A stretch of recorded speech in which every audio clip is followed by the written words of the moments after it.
Hola a todos, soy Fabricio Ceballos. Bienvenidos a una nueva entrega de Enfoque Mundial. Hace pocas semanas, Japón anunció su decisión de iniciar la caza de ballenas con fines comerciales. Una decisión que ha generado polémica en varios sectores, sobre todo en aquellos encaminados a proteger la vida silvestre. Pero ¿qué tan común es la cacería de cetáceos en el mundo? Hoy en Enfoque Mundial hablaremos sobre esta actividad, cómo afecta a esta especie marina y qué países son los que más cazan en el planeta. Además, contaremos con los reportajes especiales de la Deutsche Welle, la televisión pública de Alemania. Bienvenidos todos.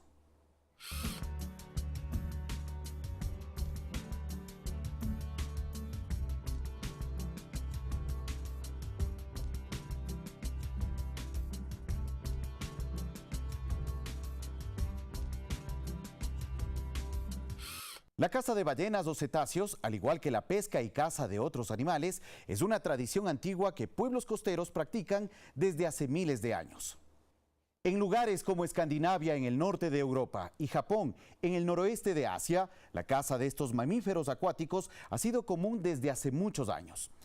Hasta antes del siglo XX, la cacería se realizaba de manera rudimentaria y artesanal. Era limitada y sostenible.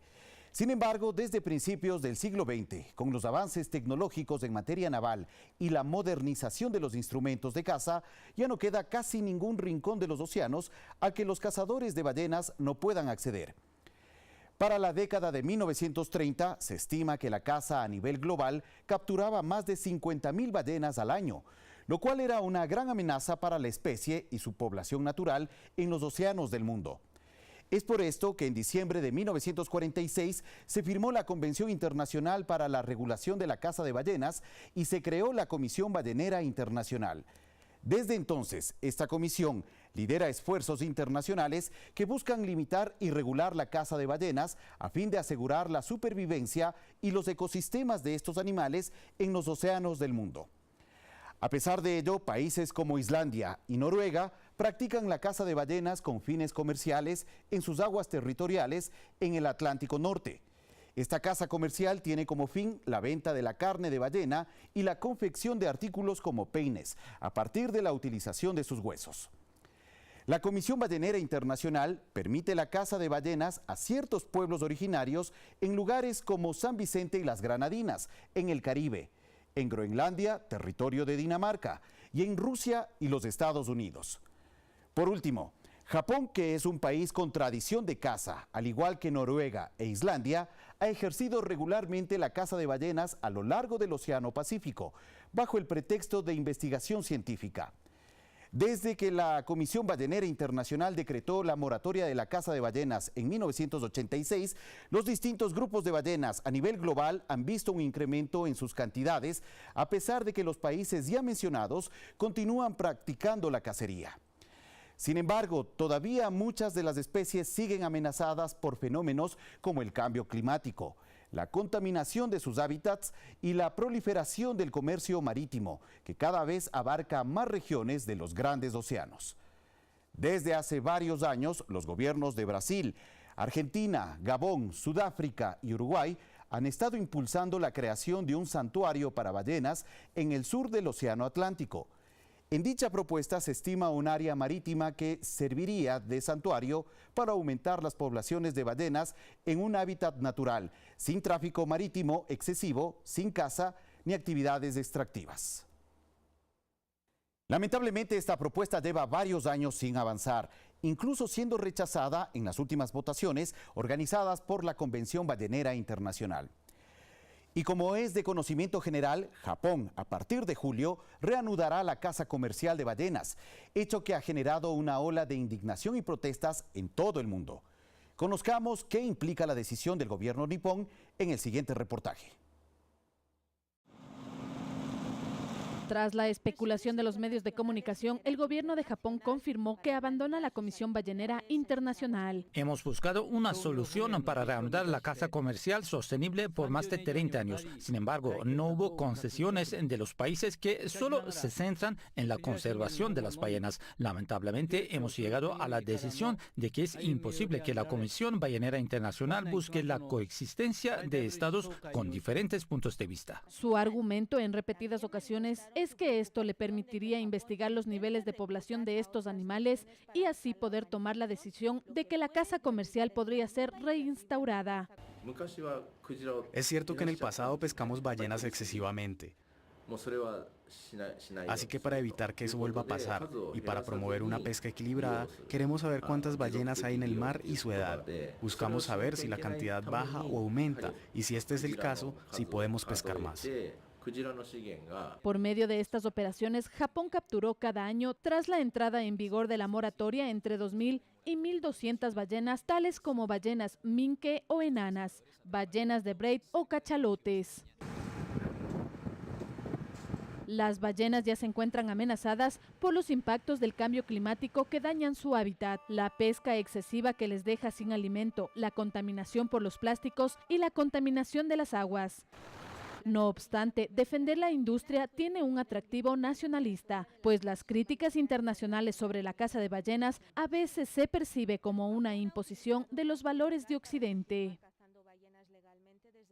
¿Sabía usted que hay un organismo internacional que busca la conservación de las ballenas a través de la caza controlada y regulada? Así es. Se trata de la Comisión Ballenera Internacional, que fue establecida hace 7 décadas, específicamente el 2 de diciembre de 1946, en la ciudad de Washington, en Estados Unidos. El objetivo de la comisión, como lo habíamos mencionado, es garantizar la conservación adecuada de los cetáceos y así posibilitar el desarrollo ordenado de la industria ballenera. La comisión está conformada por 88 países miembros, entre los cuales están Nueva Zelanda, Uruguay, Argentina, Brasil, República Dominicana, Estados Unidos, España, Inglaterra, México, los Países Bajos, Chile, Colombia, Costa Rica, Perú, Alemania y también nuestro país, Ecuador. La sede central de la comisión se encuentra en Brighton, Inglaterra. Está conformada por 3 comités principales: el científico, el técnico y el de finanzas y administración. En conjunto, estos comités se encargan de la protección total de ciertas especies, destinar y fijar áreas específicas como santuarios de ballenas, establecer límites sobre el número y el tamaño de los cetáceos que pueden ser capturados y también señalar las temporadas y áreas abiertas y de veda para la pesca de ballenas. Estos 3 comités también establecen prohibiciones en la captura de crías lactantes y hembras acompañadas de crías. Esta Comisión Ballenera Internacional también promueve, coordina y financia la investigación científica sobre ballenas y otras especies marinas. Vamos a hacer una breve pausa. Regresamos en breve con más de Enfoque Mundial. Sigan con nosotros.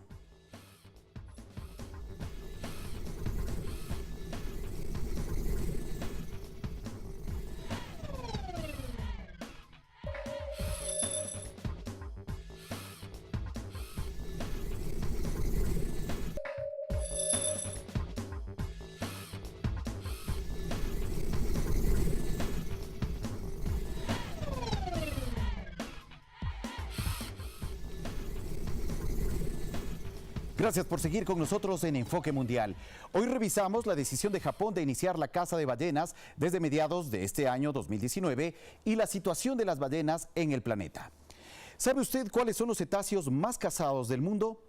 A continuación revisamos los ejemplares que se encuentran en mayor peligro. La ballena azul es el mayor animal del planeta.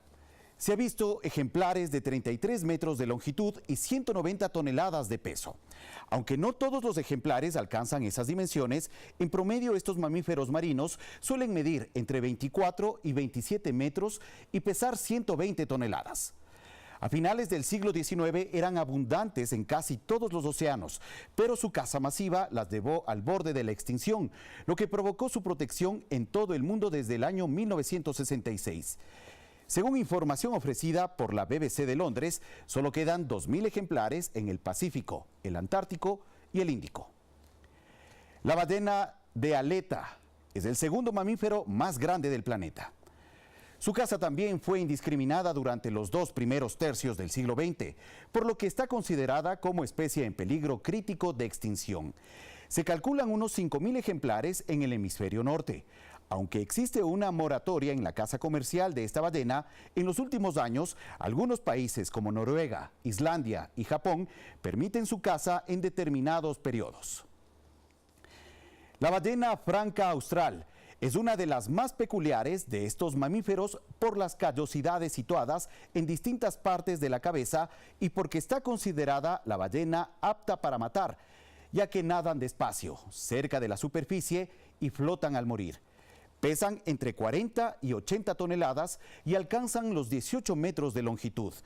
Está considerada en peligro de extinción al norte del Pacífico y del Atlántico, donde su población se calcula en aproximadamente 600 ejemplares.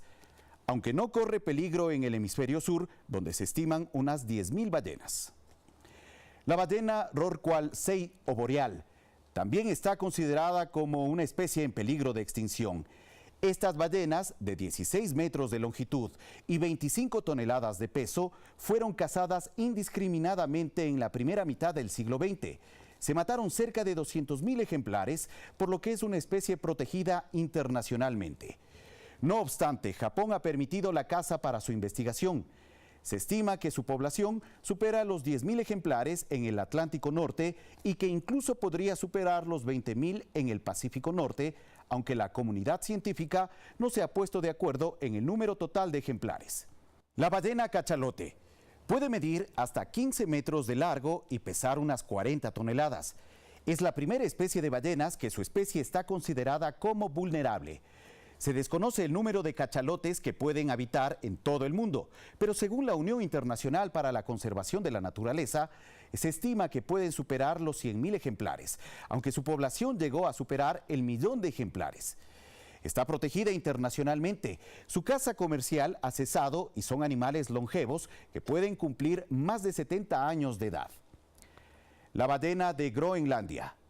Es la única ballena que pasa toda su vida en las aguas del Ártico, por lo que está muy protegida contra el frío, con capas de grasa de más de 70 centímetros de espesor.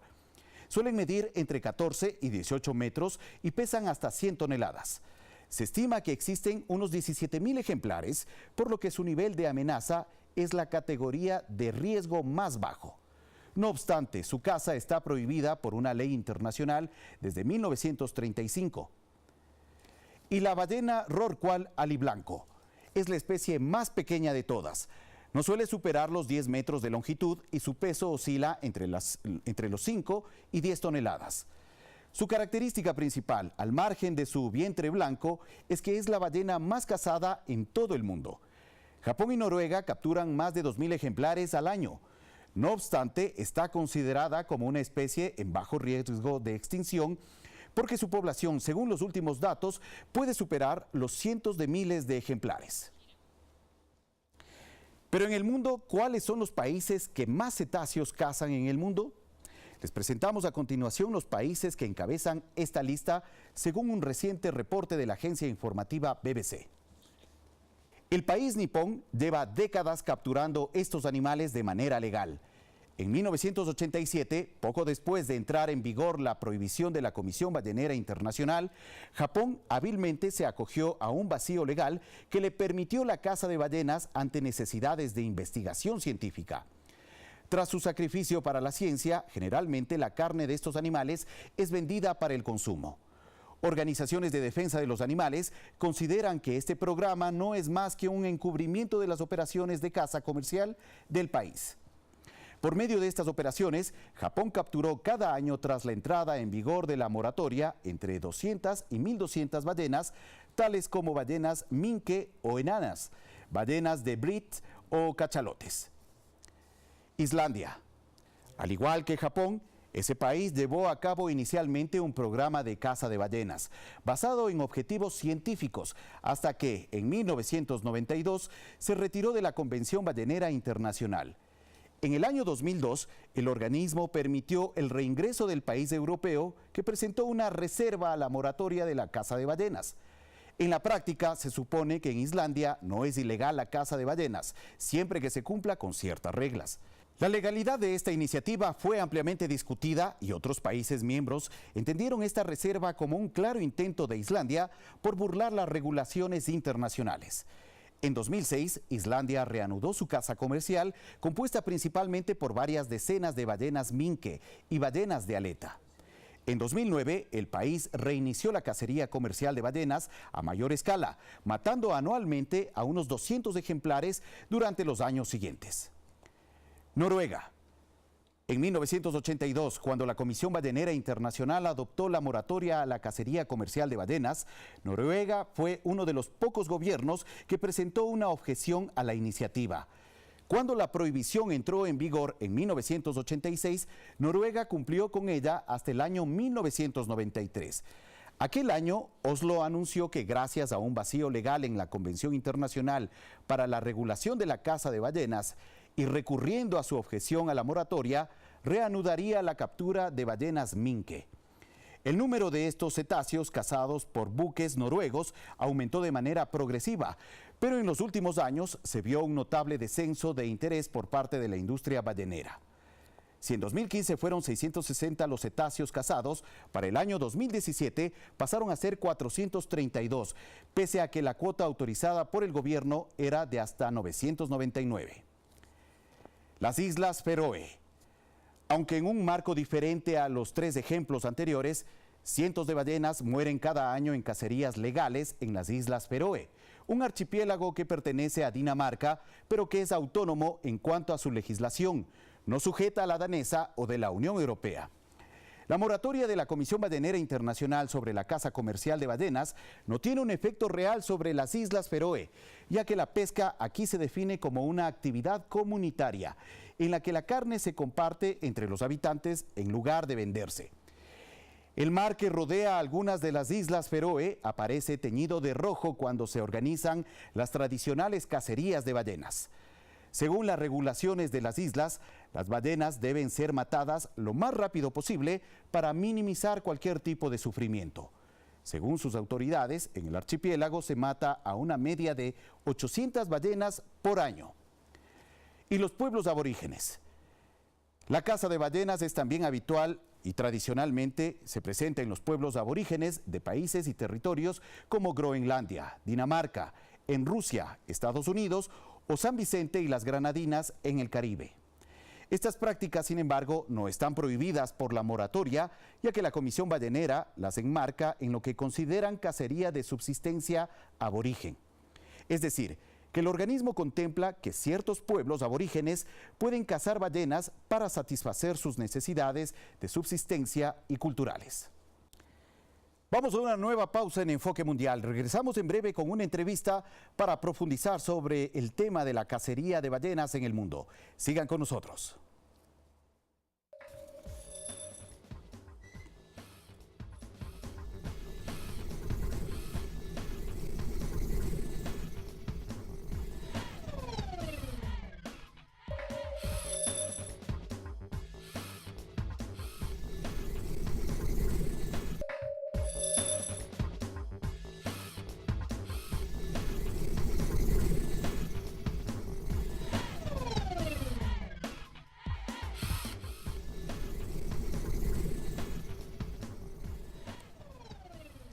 Gracias por acompañarnos en Enfoque Mundial. Ya se encuentra con nosotros Juan Yepes, biólogo de la Universidad Central del Ecuador, máster en Ciencias de la Universidad Católica y también representante de la ONG Big Mammals Conservation. Gracias, Juan, por estar con nosotros. Muchas gracias. Bienvenido a Enfoque Mundial.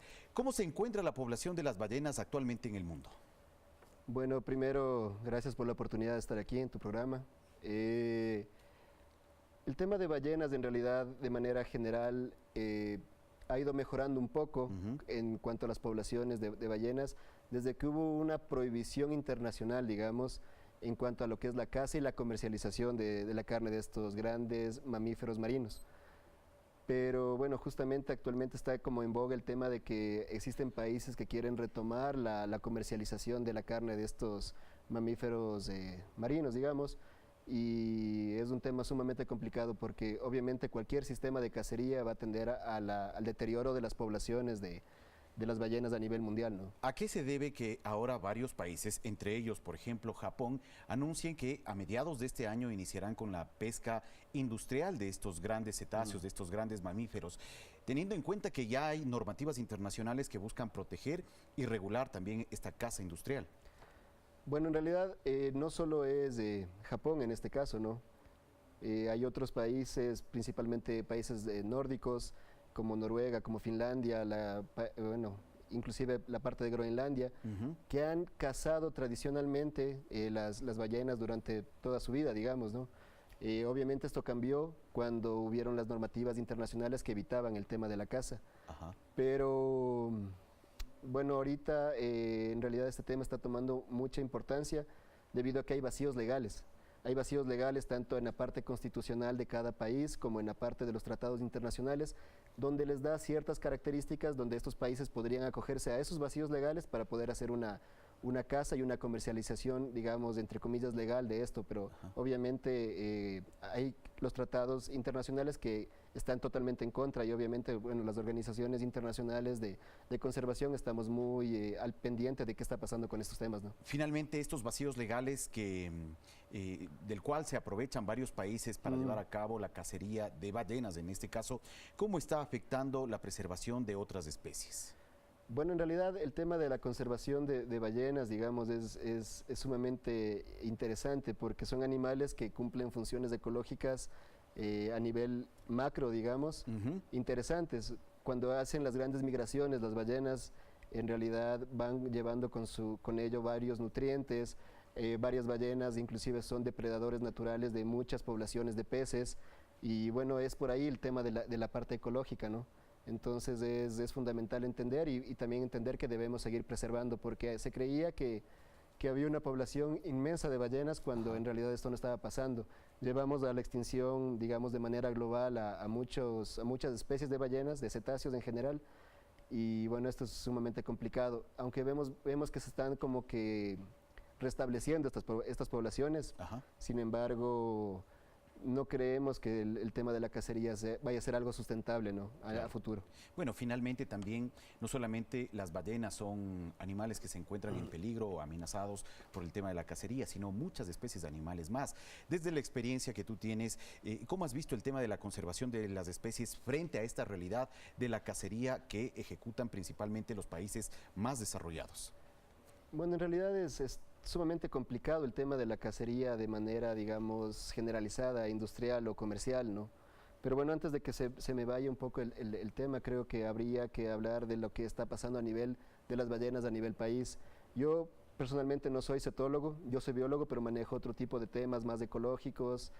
Sin embargo, tuve la oportunidad de conversar con especialistas a nivel país. Existen grupos de especialistas, digamos, que se están encargando de todo lo que es el manejo marino costero del Ecuador, en los que tengo que destacar, digamos, al grupo de especialistas de mamíferos marinos, en el que son parte de la AEM, se llama, que es la Asociación Ecuatoriana de Mastozoología, en el que tuve el contacto directamente con Patricia Rosero, que es una especialista directamente de lo que es cetáceos a nivel Ecuador. ¿Y qué dice ella sobre la situación de los cetáceos en nuestro país? Unos pequeños, digamos, criterios al respecto, ¿no?, que les puedo transmitir en este caso, valga la oportunidad. A nivel de Ecuador, pues en realidad no se tiene permiso alguno para comercializar ni para caza de ningún cetáceo de manera general. Sin embargo, bueno, lo que se tiene es un poco lo que se está trabajando es investigar las poblaciones de las ballenas que se tienen a nivel país. Bueno, yo en realidad no conocía mucho lo que pasaba con estos animales, pero por ejemplo tenemos grandes poblaciones a nivel de Ecuador, de la zona marino-costera, tanto de ballenas jorobadas como inclusive de orcas, que son los depredadores propios de las ballenas como tal, inclusive del animal más grande del mundo, como es la ballena azul, que está dentro de lo que es del archipiélago de Galápagos. Que vienen en ciertas temporadas a nuestras aguas territoriales, ¿cierto? Sí, básicamente vienen por migración y también porque aquí encuentran la facilidad de alimentarse e inclusive para poder generar mejores condiciones para sus poblaciones, para poder tener sus crías y de tales. Y esas especies que podemos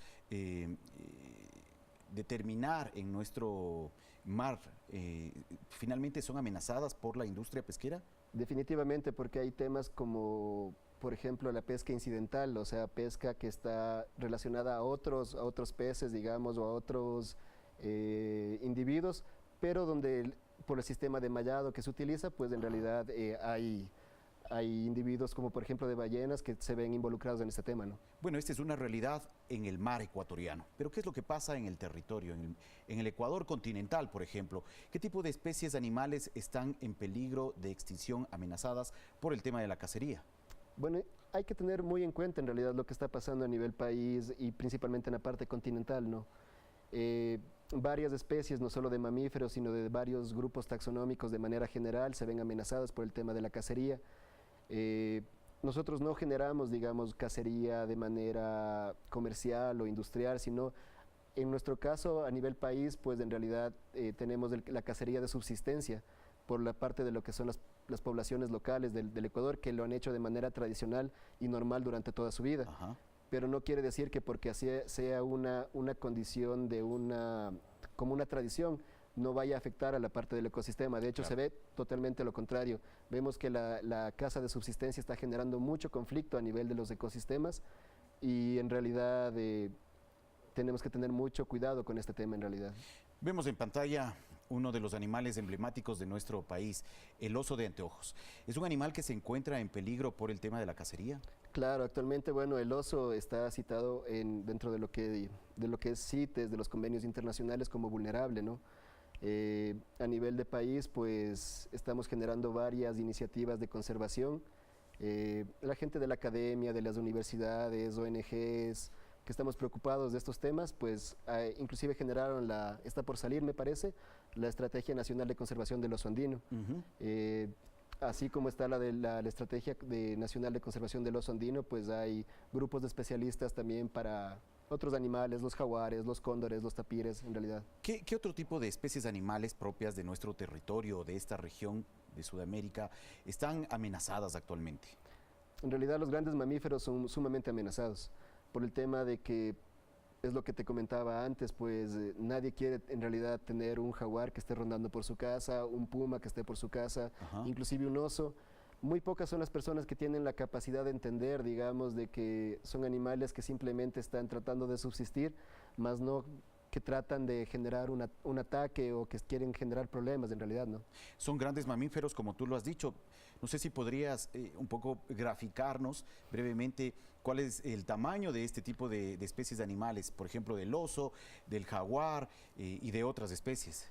Bueno, en el tema para darles una idea, digamos, a mí siempre me ha parecido interesante, digamos, el tamaño que pueden llegar a tener los osos en la cordillera oriental. Yo trabajo con especialistas, osólogos directamente, biólogos que se dedican al estudio de osos, y bueno, ellos me han sabido comentar cómo va este tema, ¿no? En la cordillera oriental pueden llegar a tener mucho más recurso, mucho más alimento, y pueden llegar a medir inclusive mucho más de 2 metros, ¿no? 2 metros 20. Osos como este. Osos como este. Bueno, quizás es todavía un juvenil. He visto que se desarrollan mucho más. Pueden llegar a pesar más de 400 libras tranquilamente. En el tema del jaguar también primero el jaguar es el felino más grande que tenemos en América, ¿no? Ajá. Y básicamente puede llegar igual a medir mucho más de 1 metro 60 me parece, y en longitud pues mucho más de 2 metros en realidad. O sea, son animales bastante grandes. Claro que sí. Bueno, ustedes como ONG, ¿qué tipo de iniciativas están emprendiendo no solamente en el país, sino a nivel internacional para preservar estas y más especies? No solamente en el continente, sino también a nivel marítimo. Bueno, cabe recalcar que yo estoy representando en este caso a Big Mammals Conservation, una ONG que se encarga de temas de conservación. Bueno, estamos trabajando en varias iniciativas en realidad. Te puedo mencionar algunas, pues tenemos, por ejemplo, el Mirador del Oso Andino, que es donde te mencionaba que que es una iniciativa de turismo comunitario, Ajá. donde la gente del Cantón Pimampiro, específicamente de la parte de San José de Sixipamba en Pimampiro, pues En la provincia de Imbabura. En la provincia de Imbabura generaron una iniciativa en la que la gente puede ir a visitar osos andinos en libertad y con toda la seguridad del caso, debido a que hay un río gigante y una quebrada enorme que te divide de donde estás tú a donde están los osos. Entonces tú vas tranquilamente, de hecho van niños todo el tiempo y no hemos tenido ningún problema. Los osos con los que estamos trabajando ahí, digamos, tienen collares satelitales, entonces sabemos específicamente dónde están los osos y dónde se están moviendo. Entonces es una iniciativa sumamente importante. Bueno, a nivel, digamos, nacional, estamos trabajando directamente con el gobierno provincial de Imbabura y con otros GATs, como por ejemplo el GAT parroquial de Angochagua, en la parte de Zuleta, donde tienen mucha incidencia de lo que es grandes mamíferos, osos, venados, tapires. En realidad es una zona muy, muy interesante. Y a nivel internacional, pues bueno, la ONG, esta ONG, digamos, empezó desde hace algunos años a trabajar en temas nacionales, pero nos vinculamos, por ejemplo, con el sistema de educación ambiental de la Universidad de Bremen, y estamos trabajando actualmente con la Universidad de Bremen en la ecoambulancia. Es un proyecto que vincula a colegios inclusive de aquí de la capital, como el Colegio Alemán, con colegios, digamos, de la parte rural de Pimampiro, y les hacemos un sistema de educación ambiental en conjunto. Y eso justamente es lo que estamos desarrollando con la Universidad de Bremen. Bueno, en otro sentido, digamos, también realizamos capacitaciones con la Universidad del Bosque en la parte de lo que es en Colombia, y nosotros estamos generando convenios marco de relación entre las instituciones. Muy bien, agradecemos entonces al biólogo Juan Yepes por ofrecernos sus reflexiones y también su conocimiento en torno al tema de la conservación de las especies animales. Y ahora les invitamos a ver un reportaje especial de nuestra cadena aliada, la Dolce Vele. El Gran Cañón del Colorado es una maravilla natural con un legado radioactivo. Aquí se extrajo uranio durante la Guerra Fría. Solíamos tener la tasa de natalidad más alta del país, ahora tenemos la mayor tasa de defectos congénitos. Ahora se intenta reanudar la extracción de uranio, a pocos kilómetros del Gran Cañón, para preocupación de los ecologistas. La contaminación es un proceso irreversible. El uranio también se extrajo en Alemania durante la Guerra Fría. Desde hace más de 25 años, el país lucha contra este legado de la RDA.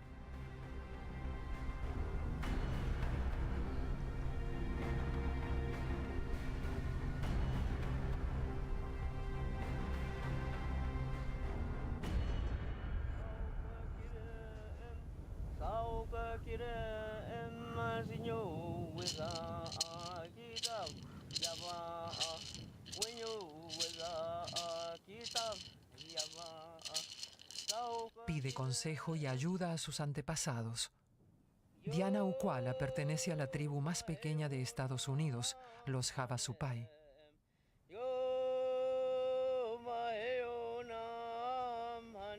Para ellos, la montaña Red Butte, próxima al Gran Cañón, es sagrada.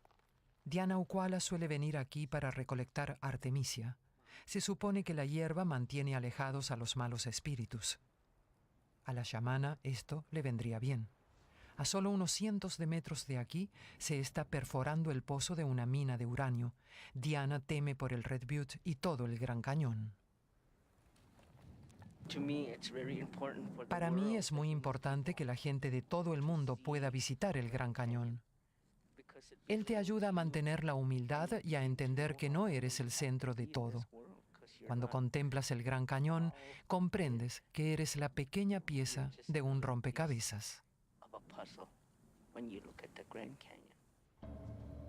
Desde arriba parece desierto, pero al pie del Gran Cañón se encuentra el pueblo Supai. Para visitarlo hay que caminar o viajar en helicóptero. Ninguna carretera conduce hasta allí.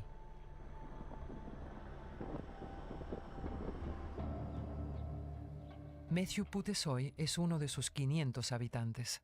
Está descontento con el gobierno del presidente de Estados Unidos, Donald Trump, por impulsar nuevamente la minería de uranio. Deberían ayudarnos y apoyarnos. Pero parece que en Estados Unidos la historia se repite. Volvemos a ser profanados y explotados. Así es como me siento.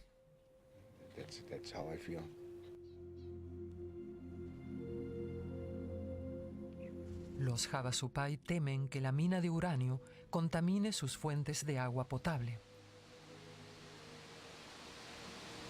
El agua es la base de su vida, en todos los sentidos.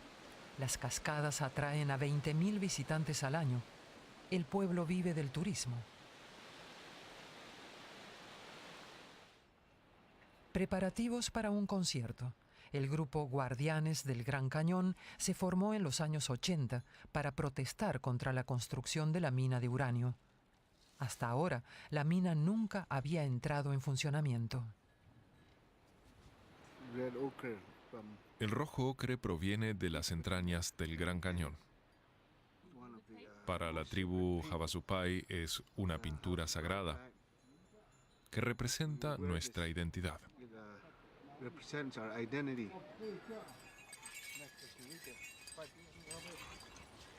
Antes los Havasupai ocupaban todo el territorio del Gran Cañón.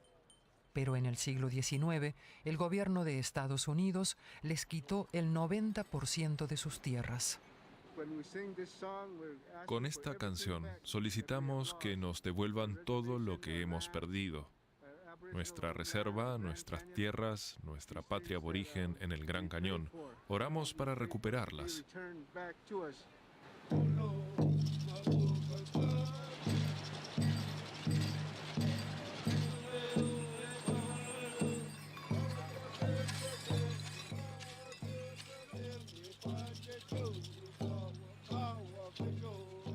Los Havasupai presentaron una demanda contra la reapertura de la mina junto con la organización ambientalista Sierra Club. Puede que consigan evitarla.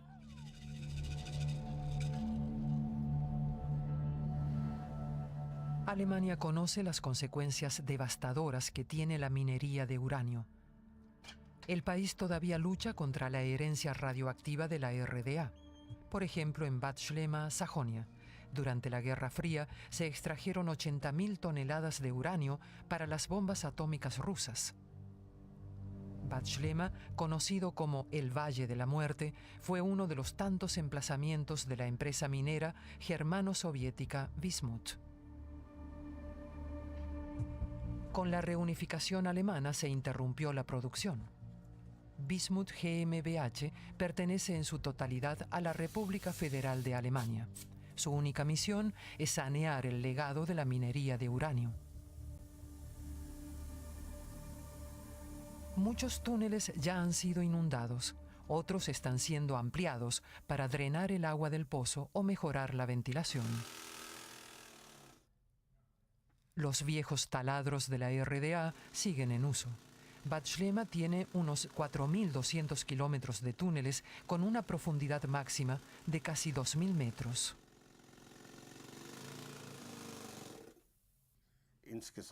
Tuvimos un total de 18 plantas. Hay que imaginárselo como un rascacielos con diferentes pisos. Y cada piso es como una especie de red ferroviaria.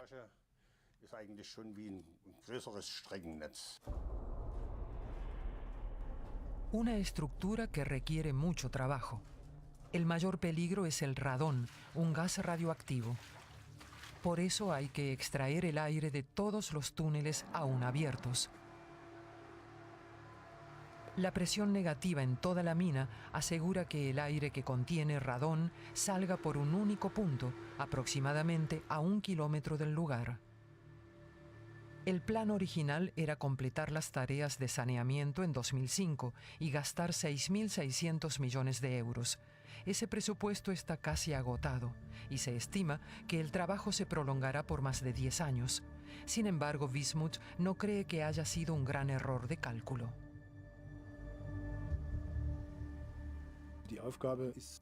El alcance de la tarea fue evaluado con bastante precisión.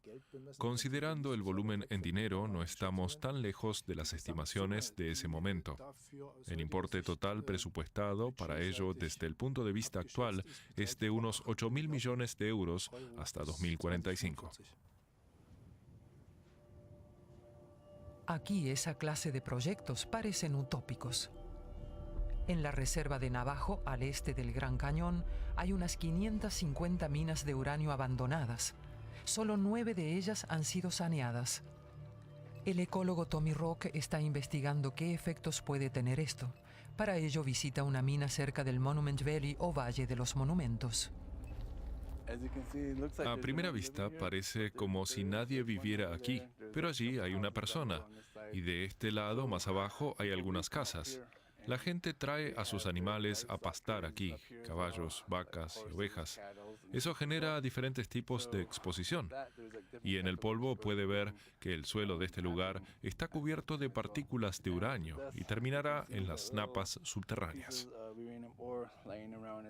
El uranio es soluble en agua, así que cuando llueve, el agua lo transporta hasta el valle.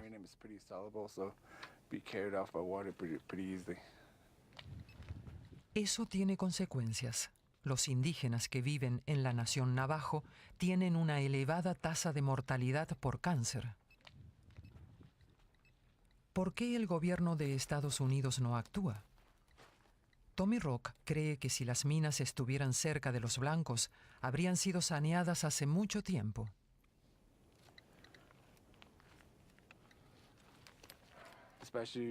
En lo que respecta a la protección del medio ambiente, las poblaciones indígenas y otras minorías reciben un trato muy injusto en Estados Unidos. Somos los conejillos de Indias, como si fuéramos prescindibles, pero no lo somos.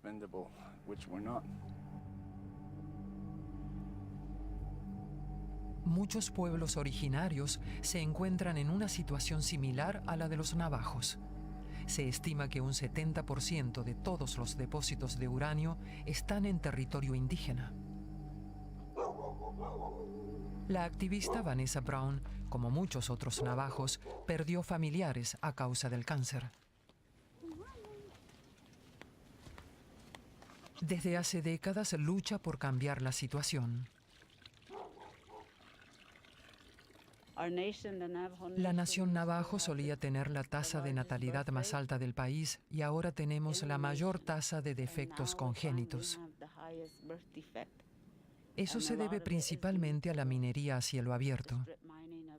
Ella representa un peligro para nosotros, nuestra tierra, los animales y el agua. Afecta a todo.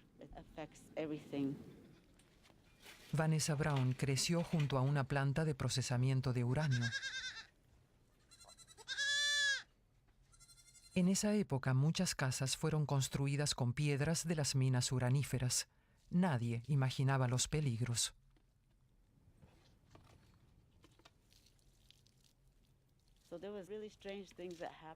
Ocurrían cosas realmente extrañas. Tenía 2 árboles que regaba siempre y las aves comenzaron a caerse muertas de esos árboles. Yo no podía entender por qué aparecían estas pequeñas aves muertas al pie de mis árboles. Había otras cosas, como destellos de luz en la noche, que asustaban a mis perros. A veces parecía como una película de ciencia ficción. Una película apocalíptica que amenaza con repetirse. Ellison Gitlin trabaja para el Sierra Club, la organización ambiental más importante de Estados Unidos. Ellison acusa a las autoridades de negligencia. Se limitaron a renovar el permiso de operación de la mina Canyon de los años 80 sin hacer una nueva evaluación de impacto ambiental. El operador Energy Fuels asegura que no hay peligro y que la minería de uranio actual es completamente diferente a la que se practicaba en la Guerra Fría. Me parece ridículo. Si la minería de uranio actual es tan diferente a la del pasado, ¿por qué no revisan su plan de operación? Es el mismo de 1984. Es una mina clásica. Transportan el mineral en camión a una planta de procesamiento, exactamente como lo hacían en la década de 1980. No hay nada nuevo en eso.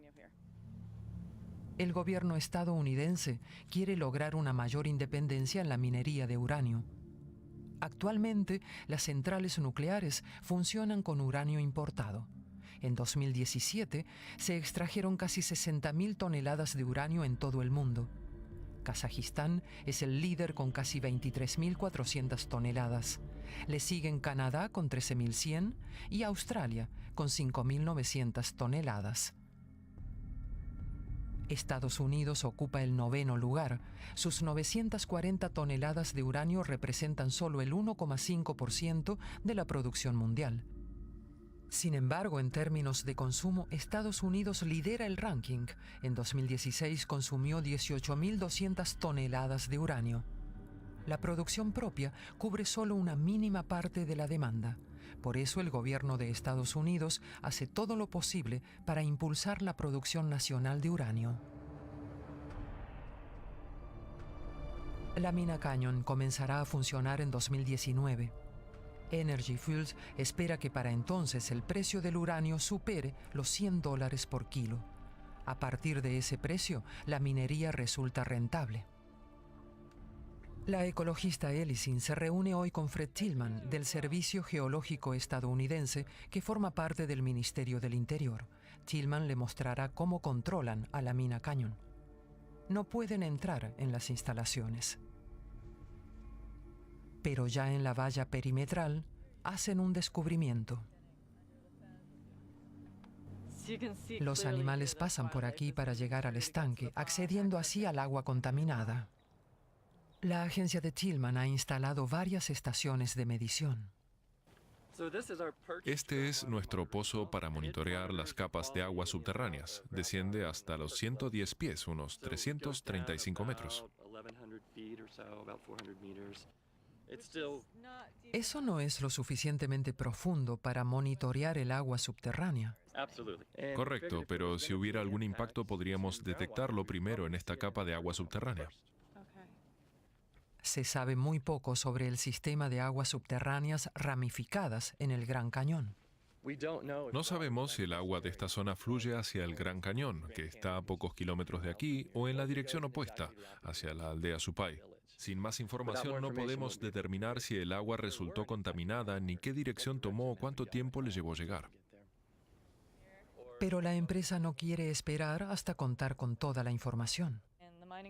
La compañía minera dice que no hay ninguna evidencia de que el agua subterránea vaya a ser contaminada y que seguirán adelante, pues no hay pruebas de que habrá algún daño. Pero yo creo que es mucho lo que está en juego: el Gran Cañón, la tribu Havasupai y la nación Navajo. Son muchas las personas y animales afectados. El Gran Cañón es demasiado importante.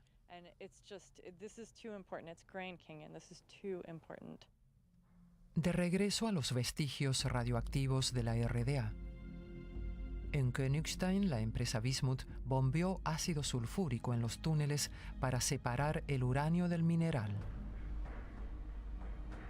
El ácido continúa bajo tierra disolviendo el uranio de la piedra.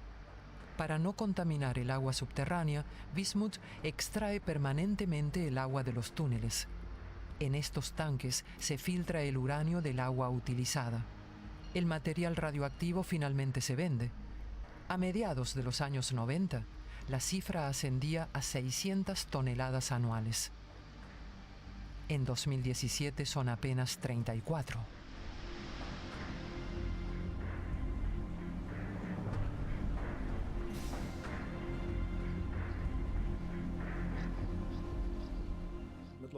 En este momento, las cantidades de uranio que producimos son muy bajas porque su concentración en el agua usada para inundar los túneles es cada vez menor.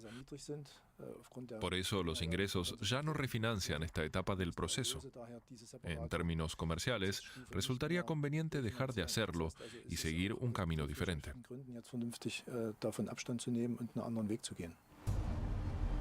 Pero el uranio de producción alemana aún se vende, aunque a una sola empresa. La estadounidense Nuclear Fuels Corporation distribuye combustible para centrales nucleares en todo el mundo. El destino último del uranio alemán es incierto.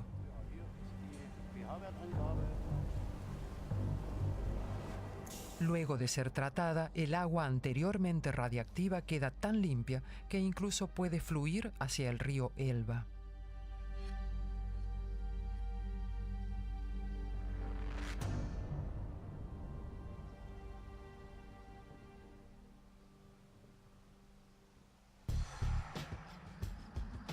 En la desértica Arizona, el agua es un bien escaso.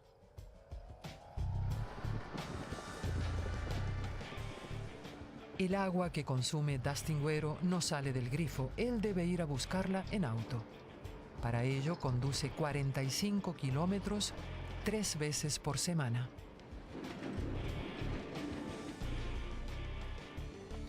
Alrededor del 40% de la etnia navaja no tiene agua corriente.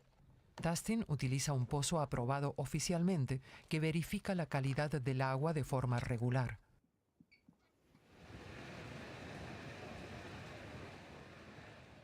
Pero muchos otros obtienen su agua de fuentes no oficiales.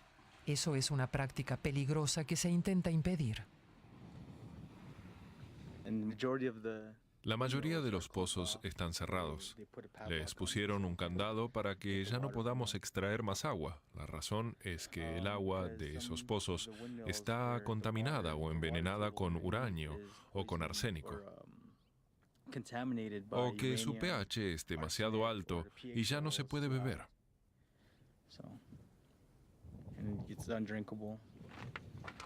Dustin es fotógrafo y activista. Él también lucha contra la mina Canyon, aunque hasta ahora sin éxito. Por eso Dustin y sus compañeros intentan cortar las rutas de transporte de la compañía operadora.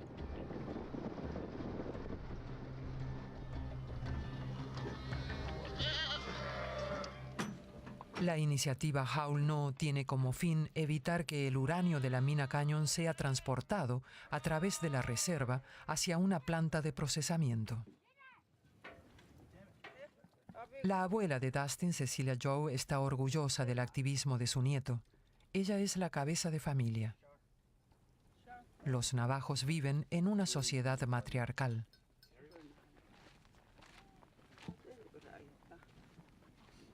De niña, Cecilia Joe trabajaba en una mina de uranio. Con 11 años cargó por primera vez el mineral sobre el lomo de los caballos con sus propias manos. Le pagaban con comida. De adulta sufrió cáncer de colon. Por eso recibió una compensación. Sin embargo, no cuenta con apoyo financiero permanente. Si la iniciativa de su nieto no tiene éxito, en breve, 12 camiones llenos de uranio pasarán todos los días por el asentamiento de Cecilia.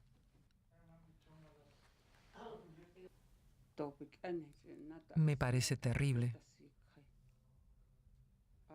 El viento soplará el polvo de uranio hasta nosotros. Muchos lo inhalarán y se enfermarán, como me pasó a mí por trabajar en la mina. Yo tuve cáncer. Mi tumor tenía el tamaño de un pomelo. No quiero que otros tengan que pasar por lo mismo.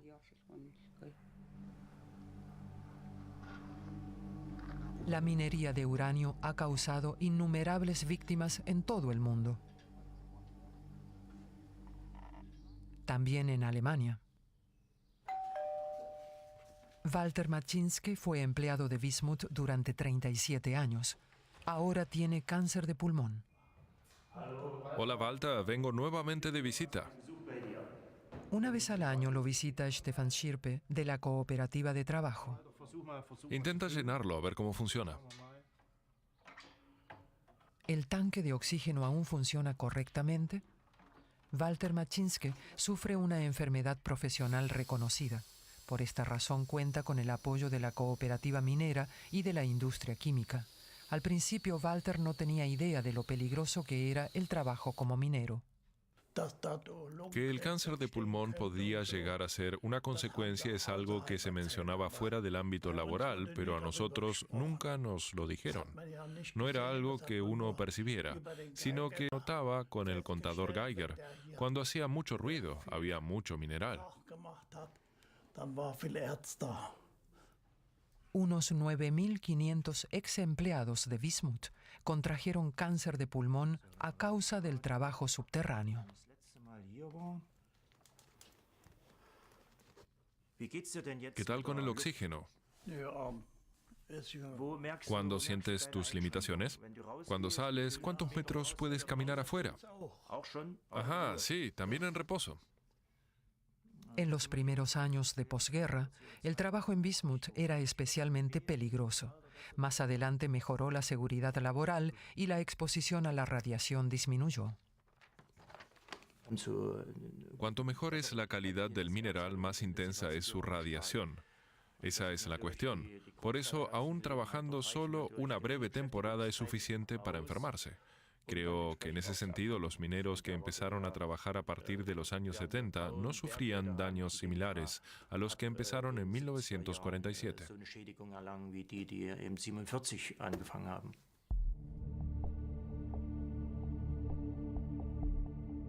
En Sellingstedt, Turingia, Wismut sanea el parque de sedimentación de una antigua planta de procesamiento de uranio. Es una superficie de 1.300 hectáreas. Estos hombres están pisando terrenos pantanosos. Bajo la superficie hay una ciénaga llena de residuos del procesamiento de uranio. El terreno ahora está siendo drenado palmo a palmo. Las mechas absorbentes sirven para drenar el agua del subsuelo. Hasta ahora se han introducido unos 7.500 kilómetros de este material textil. Para que el agua se escurra a lo largo de las mechas, el lodo es exprimido como una esponja. Sobre la superficie se colocan varias capas de arena, grava y tierra mineral. Los trabajos aquí continuarán durante aproximadamente otros 10 años. A diferencia de Estados Unidos, Alemania tiene un plan para ocuparse de su legado radioactivo. La diferencia principal del enfoque estadounidense con respecto al enfoque alemán consiste en que las actividades de saneamiento se concentraron principalmente en las plantas de procesamiento, mientras que con las plantas de extracción o yacimientos mineros no se hizo prácticamente nada.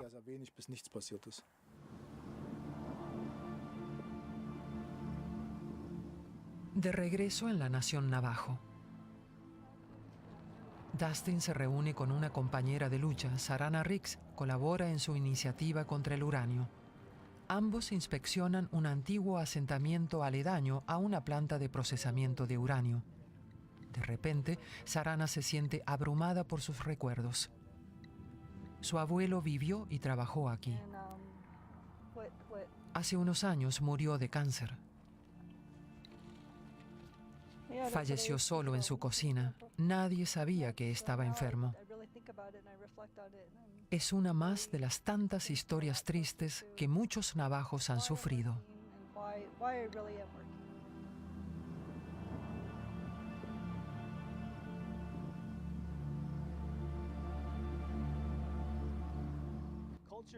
Nuestra cultura se basa en historias, oraciones, canciones y en nuestro idioma. Pero todo eso está desapareciendo. La minería de uranio nos quitó a muchos de nuestros mayores. Las historias que transmitiremos a nuestros hijos son historias llenas de sufrimiento y dolor a causa del uranio y por todo lo que pasó aquí en el pasado. Unos días más tarde hay una marcha de protesta en Blending contra la planta de procesamiento de uranio White Mesa Uranium Mill. Todo el uranio y los residuos nucleares de Estados Unidos van a parar aquí. También los de la mina Canyon serían procesados en Blending.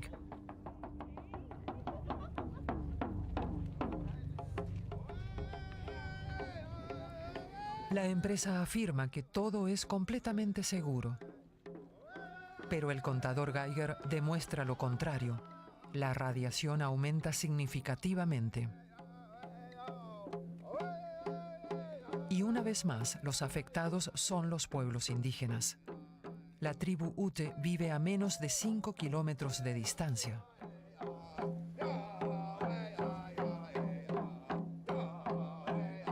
Dustin asegura que no es casual que los aborígenes sufran especialmente por la minería de uranio. Se trata de racismo. Es una especie de genocidio cultural. No nos escuchan. No quieren ver que todavía estamos aquí, que aún seguimos vivos. Pero como todo pueblo aborigen vamos a resistir. Aunque el cáncer nos esté diezmando, nos mantendremos firmes e intentaremos derrotar a este monstruo.